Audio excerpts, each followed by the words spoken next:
Tunaanza katika kaunti ya Kisii ambapo gavana wa kaunti hiyo Simba Arati hii leo anaongoza viongozi eneo la Gusii katika uzinduzi wa matingatinga ya ujenzi wa barabara ili kuboresha miundo msingi kote Kisii.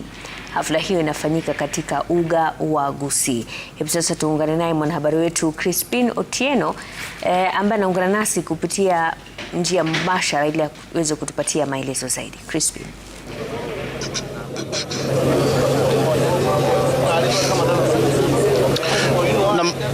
Mashirima, bila shaka ni mwamko mpya katika kaunti hii ya Kisii, ambapo hii leo ni hafla maalum ya uzinduzi wa trekta maalum ya kusaidia kuimarisha miundo msingi katika maeneo mbalimbali kaunti hii ya Kisii. Unavyotizama nyuma yangu ni matrekta hizi ambazo hii leo gavana wa kaunti ya Kisii Simba Arati atakuwa akizizindua rasmi katika mji huu. Nataka sasa tu nizungumze na afisa mkuu katika idara ya barabara kaunti hii. Karibu katika runinga ya Citizen. Hebu tujengee taswira hii leo katika hafla hii ya uzinduzi maalum. Tutarajie nini na trekta ambazo zimeletwa katika kaunti hii ni ngapi mpaka sasa? Asante sana Crispin. Kwa majina naitwa Albert Makia. Mimi ni katibu mkuu katika idara ya barabara.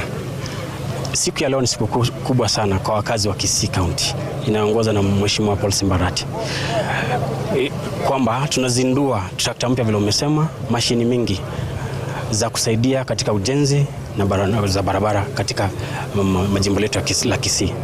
Trakta vile umeuliza ziko 60 kwa jumla, lakini zile leo tumekuja nazo hapa ni trakta 32 in number.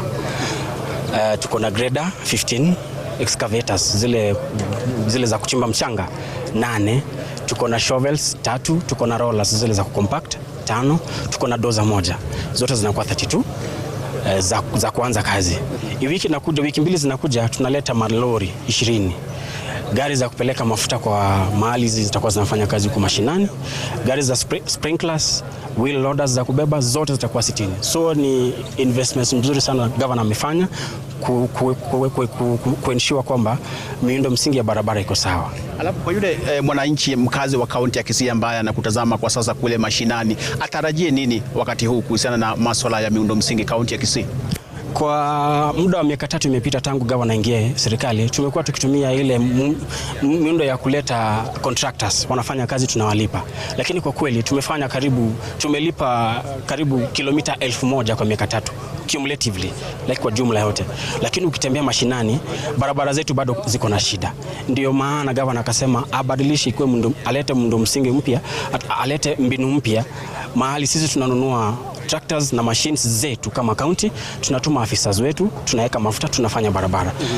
Ndiposa at least ukipata huko ndani mashinani kuna barabara yenye imeharibika, sisi kama county government tuna respond haraka, tunafika haraka ili mwananchi apate huduma. So nataka kuhakikishia wakazi wa Kisii County wote ya kwamba barabara zetu kuwa mbaya itakuwa ni jambo la mwisho kuanzia sasa, sababu tuko na machines, tuko na resources, tuko na operators wa kutosha.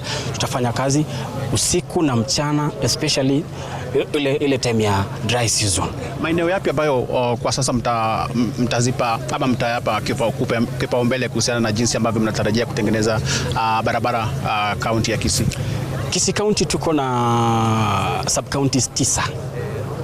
Sub-counties 9 sub-counties. Hatujasema tunapeana yote priority, lakini nataka kuhakikishia watu wote tutaenda kwa all the sub-counties 9, zote 9, kuensure that barabara zote zenye za county government ziko kwa bad shape ama ziko kwa hali mbaya, zote tutazilima. Lakini tutatumia utaratibu, tutakuwa tunaingia either kwa tunaingia sub-county moja sababu tuko na machines 60 mingi, ama tuingie sub-county 2 ndio upate at least wiki 6 ama 7 tumemaliza kaunti mzima kutengeneza barabara.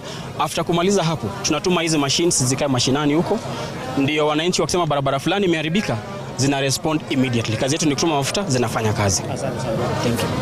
Na Mashirima, ndio taswira ilivyo katika eneo ambalo tulipo hapa. Tunatarajia muda wote tu kutoka sasa gavana wa kaunti hii ya Kisii Simba Arati kufika eneo hili muda wote kutoka sasa. Unavyotazama ni mabendi tu wanaendelea tu kupasha misuli moto katika eneo hili, na vile vile hafla hii itakuwa ikielekea kule katika uga wa wa Gusii, ambapo vilevile tunatarajia viongozi kadha wa kadha wakiwemo waziri wa elimu nchini Migos Ogamba pamoja na yule katibu katika wizara ya mawasiliano Stephen Isaboke ni miongoni tu viongozi ambao watakuwa wakihudhuria hafla hii katika uga wa Gusii.